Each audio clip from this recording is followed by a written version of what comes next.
The movie starts in space on January 12, 2011. Three astronauts, Brian, Jacinda, and Marcus, are there to repair a satellite. They are focused on their work when suddenly the spaceship has a problem, and all the electronics turn off at the same time. Marcus sees something unusual. A strange black metal cloud was rushing toward them very quickly. Unfortunately, before Marcus and Brian can do anything, the swarm hits their spaceship. The crash knocks out Jacinda and sends Marcus flying into space. Brian tries to reach for him, but the spaceship keeps him from getting close, and Marcus floats away into space. Feeling frightened, Brian goes back into the spaceship and tries to reach Marcus, but the equipment is not working. At the same time, the odd swarm creature makes a hole in a moon crater and keeps going down. After that, Brian sees that Jacinda is unconscious, and he decides to fly the spaceship back to Earth. When they arrive, he is called a hero for landing a spaceship that had no power. But over the years, officials begin to think that he was the one who caused the disaster. Jacinda cannot confirm what happened because she was not awake during the event. In the end, NASA decides that Brian made a mistake. Then he lost his home, and his wife took their child to stay with her parents. 10 years later, we find Casey Houseman, a janitor at the University of California, as he is doing his job. Casey often quietly goes into teachers' offices to use their computers. He discovers that the moon has left its orbit when he logs into the Chile National Observatory System one day. He attempts to get in touch with NASA, but it turns out to be a gift shop. Before traveling to the Space Center, Jacinda is summoned into work at NASA early in the morning. When she gets to the space station, she gives her son Jimmy thorough instructions and checks on him. Their satellite has detected odd energy measurements from a lunar crater, and she found that the moon did, in fact, move out of its orbit. Surprised by this news, Jacinda decides to act quickly. While Casey was feeling frustrated trying to make phone calls, he was looking through newspapers and found out about an event called Astronaut Day at the local museum. Casey prints his results and goes to the museum. By chance, the main speaker at the event is Brian. When Casey meets him, he quickly talks about how the moon moves in its path, but Brian still doesn't believe him. Brian tells Casey to leave and calls security to take him out of the museum. As Casey is taken away, he hurriedly throws his research papers around, hoping Brian will take some time to read them later. Later that evening, Brian gets upsetting news. His son, Sonny, has been taken into custody. The news comes as a big shock. Brian's troubles began when he was fired from NASA, which set off a series of bad events. Brian goes to Sonny's trial the next day. He really wants to fix things, but instead, he just makes it worse by causing trouble in the courtroom. His outburst causes the trial to be delayed, and Sonny stays in jail until the next meeting. Meanwhile, Casey visited his mom and tried to tell her about his amazing discovery, but she didn't pay attention. She asked him to make them pay attention, so he chose to share everything on social media. At the same time, Jacinda's team finds something very scary. The moon is moving closer to Earth and could crash into it, breaking into big pieces that would cause a lot of damage. They see a big problem getting worse, which means time is running out as the bad news spreads quickly on social media. The problem is under control, Jacinda tells everyone. Panic breaks out as customers flood stores, hoarding supplies in spite of her assurances. After a hectic day of preparation, NASA launches a shuttle with 3 experienced astronauts on board and holds an emergency meeting where they decide to send astronauts to the moon for a closer look. The astronauts insert a probe into the enigmatic hole as the shuttle enters the moon's atmosphere and hovers over the crater. Suddenly, the same scary black swarm from before shows up, attacking the shuttle without stopping. Communication fails, and Jacinda and her team watch in shock as the astronauts can't get help. On Earth, trouble grows in big cities as millions run away from their homes, looking for a safe place. Brian understands that danger is coming, remembers Casey's earlier warnings, and sees that Casey might have been right. Now, he is set on finding answers. Brian meets Casey and tells him that he has spent many years studying faraway planets and searching for big things in our solar system. While they are talking, the moon's gravity suddenly changes. This creates strong earthquakes and big waves, tsunamis, on Earth. The restaurant is hit by a huge wave, but our heroes find a way to stay safe. At the same time, Jacinda is put in charge of the whole team to look into the Black Swarm. She looks at video recordings from Brian's suit during their mission in 2011. Surprisingly, she finds out that Brian was really telling the truth. The video clearly shows the Black Swarm, but for some reason, NASA chose not to share this information with everyone. After this, Jacinda quickly holds a meeting with the soldiers. They think about using nuclear weapons on the moon, but Jacinda believes it would just ruin the moon instead of fixing its path.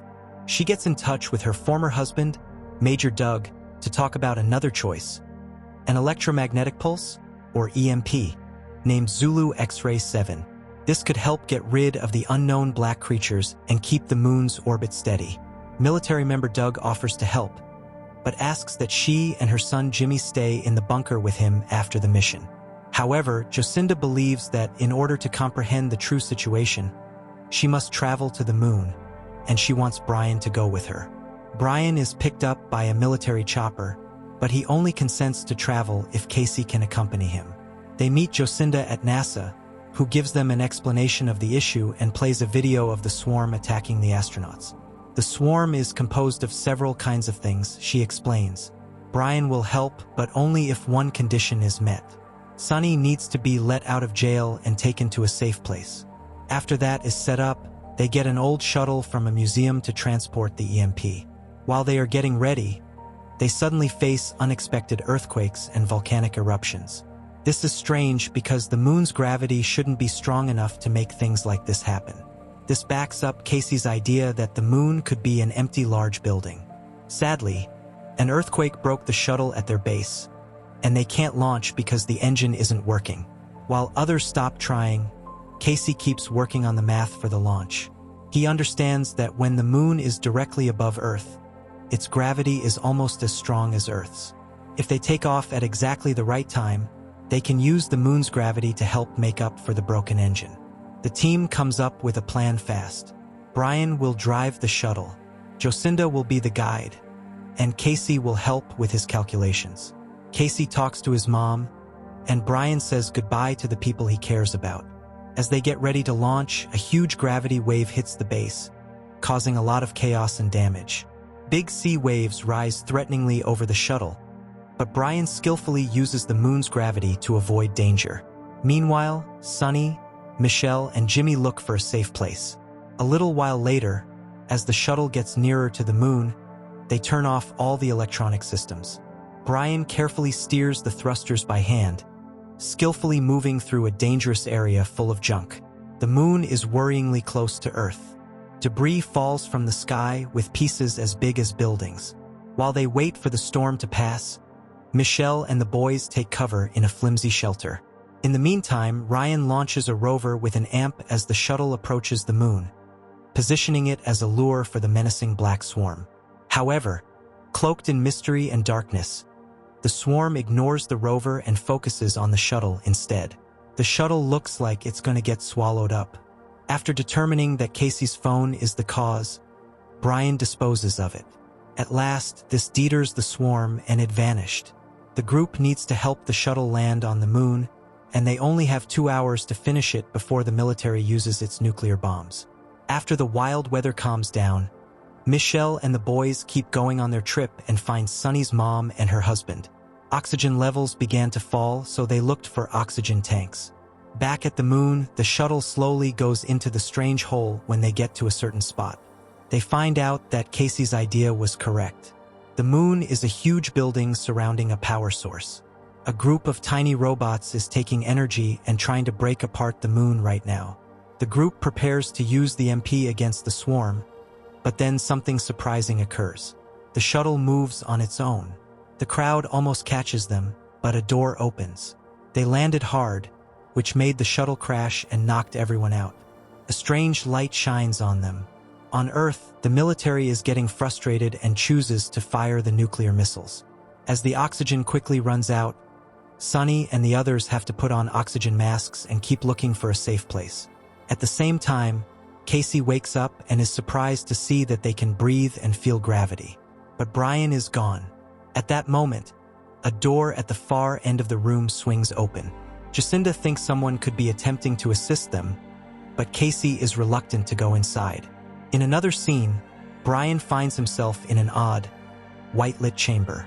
A friendly being that conveys information through visuals greets him. The entity, who assumes the appearance of Sunny, turns out to be an operating system that was developed by prehistoric people with sophisticated technology and a tranquil civilization. It describes how the Swarm, an AI created to help people, grew so smart that it created its own goals and wiped out its designers. The AI on the moon is much more powerful.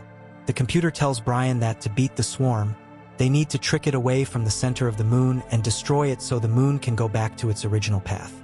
Soon after, Jacinda and Casey find Brian and help him get up. The team comes together and finds out that their broken shuttle is fixed and ready for another try. Brian is even ready to give up everything for the good of all people.